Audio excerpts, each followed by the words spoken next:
You know what, it's weird how Netflix had added so many of the Star Trek movies, and it seemed like the one missing was Star Trek 6, The Undiscovered Country, and then it comes on Netflix and I watch it, and that's what I'm talking about right now.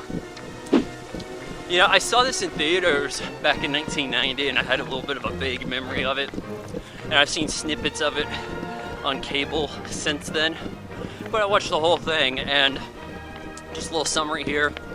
Everybody's nearing retirement, but for some reason Sulu gets command of a new ship, one that's like bigger than the Enterprise. I'm not sure why they chose him.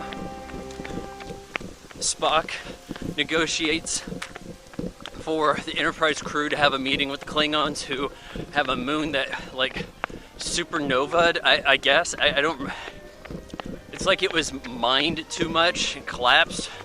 Anyways, it threatens the Klingon world, Kronos. So they're going to have to get along with everybody finally. With this in mind, we have ambassador ship mission of sorts.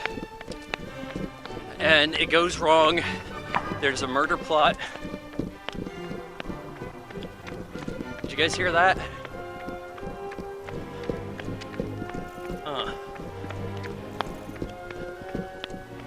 I don't know, I see people running real fast now that I heard some kind of explosion. Oh well.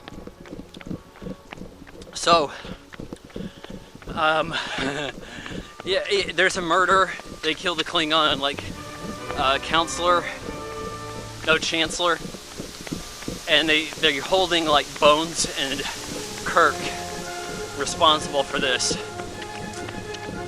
And so, they go to an ice planet where they meet up with Iman, who's a shapeshifter. This bit doesn't make a lot of sense. When she shifts shape initially, we see her voice is retained. Then she tricks them, leads them outside the prison area,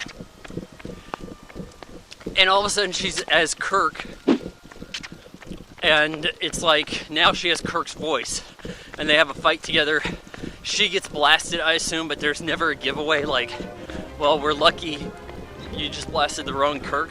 So Kirk and Bones get away, head back to the Enterprise, and they're kind of cut off from all communications, but there is a secret meeting going on as they try to figure out who actually assassinated the Chancellor, fired upon their ship, which supposedly a torpedo from the Enterprise, but it turned out that a bird of prey prototype can cloak and fire at the same time. This allowed Chancellor ship to be tricked, and this new Vulcan on board, who essentially is like Savik 3.0, is behind it. Like, it's a little weird. She killed the two guys that were in cahoots with her, and then she thought that they were still alive, so she went to go to sickbay to kill them before they could give some statements. So re-killed them, even though she knew she killed them earlier. I like the fact that this is trying to do something a little different for Star Trek. It's a little Sherlock Holmes-esque, but it's not a great mystery. Meanwhile, we have Chang, General Chang, played by Christopher Plummer, who is Khan Newell Sang 2.0. And he's just going around quoting Shakespeare with every single line. And it's like, wow, that's getting tiresome. Do you have any originality in your Klingon bones? So we go through that bit. And, you know, come to think about it, I've been getting some of this mixed up with Star Trek 2 before. Because with the success of Star Trek 2, everything tried to copy Star Trek 2. So we have the bit about the one-on-one space battle and needing the torpedo to get ready. And I thought that Bones and Spock working on the torpedo was actually from Star Trek 2 until I saw Star Trek 2 more frequently. So, yeah, of course, the guys get everything together, head to the secret meeting, save the guy who killed RoboCop, who is the president of the Confederacy, or the Federation, whatever. Starfleet. I guess he's president of Starfleet. Or, well, he's president of the Federation of Planets, so that runs Starfleet, I think. So we have that happen. Everybody gets congratulated. It looks like there's going to be some peace. And it's time to decommission the Enterprise. Everyone says goodbye to Sulu.